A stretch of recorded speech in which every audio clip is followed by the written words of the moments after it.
quick shift right now to the state of Himachal Pradesh, which has seen multiple cases of flash floods after heavy rainfalls and cloudbursts. This one coming in from Dharamsala.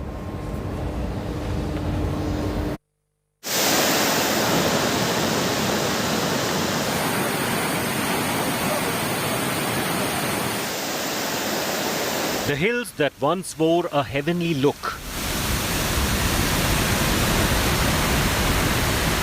are now unleashing hell. Nature's fury wreaks havoc in Himachal Pradesh.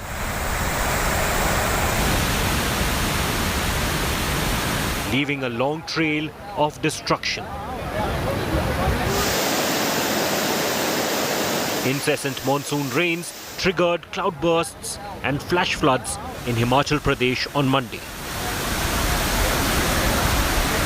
The deluge led to widespread damage in Bhagshu village, in McLeodganj and other eminent tourist destinations.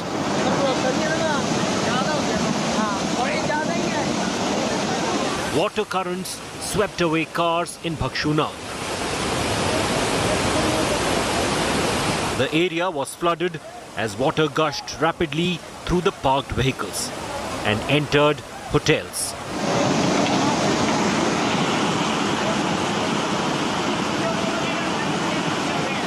मेरी गाड़ी scooter scooty सब बह गया पता भी नहीं लग रहा हमारा यहाँ कुछ था अभी. The flash floods did not spare the shops and houses in the area. Hard-earned money from years of toil gone in seconds. 10 दुकानें थी approximately 10 की 10 दुकानें और 4-5 मकान थे यहाँ बिल्कुल बह गए पानी में. अभी जो 8-10 मकान आपको दिखाई दे रहे हैं वो भी जाने वाले हैं. चले गए आधे चले गए हैं थोड़े बहुत ही बचे हुए हैं. Prime Minister Narendra Modi took cognizance of the destruction in the hill state. He assured that authorities are working hard to extend all possible support. Home Minister Amit Shah dialed Himachal Chief Minister Jairam Thakur and assured that a team of the NDRF has been deployed for rescue mission in the hill state. हम लोग यहाँ पर सारी चीज़ों को देख रहे हैं और इतना भी आश्वस्त कर देना चाहता हूँ जितना भी नुकसान हुआ है इनको कोई ना कोई रिलीफ के माध्यम से हम लोग राहत जरूर पहुँचाएंगे. Dharamshala is currently packed with tourists from Delhi and other surrounding areas. The Met Department has predicted more rains in Himachal Pradesh. The forecast says heavy downpour will be seen till Wednesday.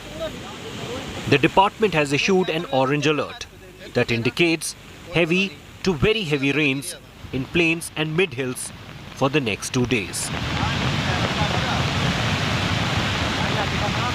Bureau Report, India Today. All right, viewers, while Himachal is dealing with flash floods, many other states in north of India like Rajasthan, Uttar Pradesh and Madhya Pradesh have seen cases of lightning striking people. 70 are dead.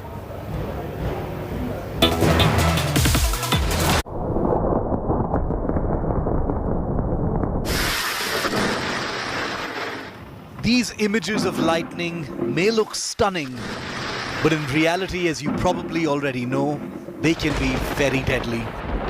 People across North India were expecting relief from scorching heat with the onset of the monsoon, but states like Uttar Pradesh, Rajasthan and Madhya Pradesh have experienced lightning strikes with very little rain, leading to a staggering nearly 70 deaths and counting.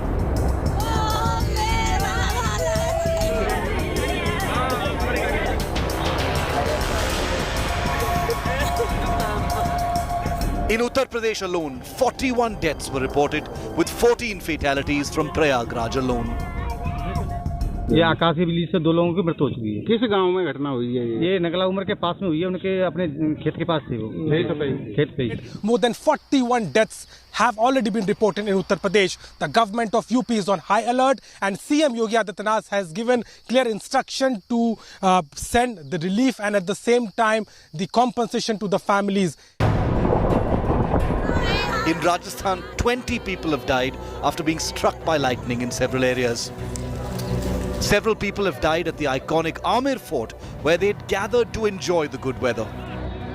Sunday marked the onset of monsoons in Rajasthan, and to soak in the sights and scenes, these people had gathered out here when the rains became heavy and sky lightning struck, and in that 11 people lost their lives and more than 10 people were injured. Prime Minister Modi has expressed his condolences to the families of the deceased. In a series of tweets, the Prime Minister said that 2 lakh rupees will be given to the families of those who were killed and 50,000 to those injured. In the monsoons, it's important for all of us to be cautious. Avoid being outdoors if the weather seems hostile. Do not take shelter under a tree. Avoid being at high altitude if possible. Do not lie down flat on the ground. Avoid fences and wires. Stay away from objects that conduct electricity. The monsoon in North India is often accompanied by thunderstorms. Lightning strikes claim lives every year in states like UP and Rajasthan as people venture out to enjoy the weather, unmindful of the danger to their lives.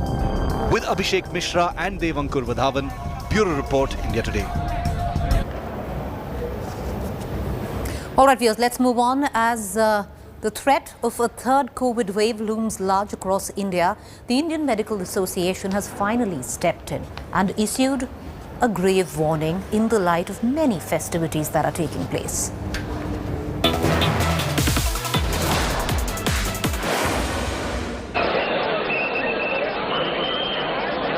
All through the pandemic, during the highs and during the lows, our netas have permitted crowded religious rituals. From the Kumbh Mela to the crowded Ramzan rituals in Hyderabad. Crowded religious rituals have been almost as omnipresent as the coronavirus itself. But now, as India braces and preps for an expected third wave, and with religious yatras showing no signs of bowing to pandemic protocols, the Indian Medical Association has stepped in to declare that holding any festival at this time with usual traditional fervour could be very dangerous to India. The warning comes at a time when Odisha's Jagannath Puri Rath Yatra is in full swing, while the annual Kanwar Yatra processions are around the corner and awaiting official permissions. Uttarakhand केवल एक host के रूप में हम सभी राज्यों से बात करेंगे। अभी अधिकारी लेवल पर बातें हुई हैं, अगर उच्च स्तर पर बात करने की आवश्यकता पड़ेगी तो उसकी भी बात करेंगे और हमारे लिए सबसे पहली प्राथमिकता है कि लोगों की जान माल की रक्षा करें। Whether permission will be formally denied to the Kanwar Yatra remains to be seen. In the meantime, all eyes are also on India's new Health Minister Mansukh Mandavia over whether his word can hold any sway at all. His predecessors' warning against crowds had had little impact on the massive religious congregations that erupted this year. One wonders if political considerations and appeasement will compel netas to go easy on temples, mosques, churches and other places of worship. When our political parties themselves refuse to adhere to COVID norms, what faith can citizens have that crowded religious festivals will be policed effectively? Bureau Report, India Today. All right, let's move on back to the state of Uttar Pradesh, where the ATS has busted a big Al-Qaeda module. That is what is being reported. The module has been busted by the UP ATS in Lucknow a day after the arrest of 2 Al-Qaeda terrorists. A massive manhunt is now underway across UP as 5 terrorists are at large. India Today has accessed exclusive details about the terrorist module. The terrorists reportedly made a cooker bomb using an e-rickshaw battery. They were in the process of identifying their targets. UP ATS is now conducting raids in 4 UP districts. 3 suspects have been taken into custody from Kanpur and 1 from Sambhal. A special Delhi police team is also visiting Lucknow soon to interrogate the suspects. India Today has learned that a safari car that was found parked outside a terrorist's house could prove to be the key link. The car reportedly belongs to arrested terrorist Minhaj's neighbor Shahid and was spotted in several states including Jammu and Kashmir.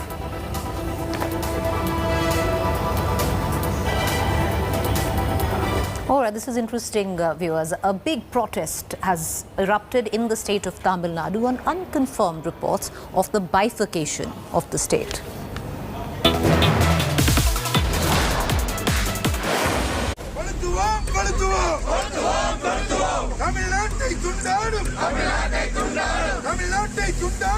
A showdown in Tamil Nadu over bifurcation of the state. Will we see the birth of Kongu Nadu from the western districts in the state? There is an endless speculation on social media and it has fueled the protests. What started it all was this cabinet list last week of the inductions in Team Modi. L. Murugan was listed too, and his native was mentioned as Kongu Nadu instead of Namakkal. It triggered a political fight in Tamil Nadu over the Kongu belt, the only area in the state where the BJP and AIADMK have sizable support. The BJP has added fuel to the fire, saying people's wishes must be fulfilled. இருக்கிற மாநில மக்கள் விருப்பத்தின் அடிப்படையிலே தான் பல்வேறு மாநிலங்கள் பிரிக்கப்பட்டிருக்கிறது. சமீபத்திய உதாரணம் தெலுங்கானா. அதுபோன்ற அந்த பகுதி மக்கள் என்ன விரும்புகிறார்களோ அதை நிறைவேற்ற வேண்டியது அரசின் கடமை.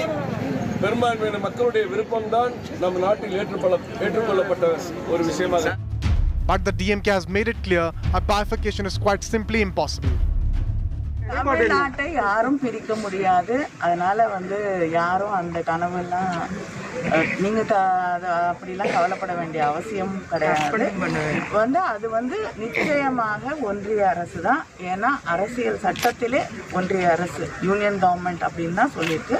அதனால அதுல ஒன்றும் தவறு இல்லை. அது நாட்டுக்கு எதிரான ஒன்றும். DMK workers also hit the streets on Sunday against the birth of Kongu Nadu. The BJP's Kongu Nadu narrative is being seen as a counter to the DMK referring to the central government as the union government, as Ondre Arasu instead of Marthia Arasu. But can a bifurcation actually happen? For now, it's mere speculation. With Akshay Nath and Pramod Madhav in Chennai, Bureau Report, India Today. Well, viewers, while many hearts would have broken with the loss of England to Italy in Football Euro 2020. However, what wasn't taken very kindly was the massive, unruly behaviour by English fans. Scenes of chaos, mayhem were witnessed at Wembley, where English fans were seen first fighting with opposition fans from Italy. These images on your screen show ticketless fans creating abject mayhem after England lost to Italy. Not only that, but they were also seen throwing anything they got their hands on, abject hooliganism, beating up fans from Italy. After the defeat, some England supporters also took to social media, hurling racist jibes at the three non-white English players. Soon after, UK Prime Minister Boris Johnson took to Twitter condemning the racist attacks on English players.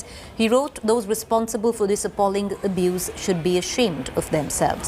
Prince William, who is president of the England Football Association and was at the game Sunday night, tweeted he was sickened by the comments.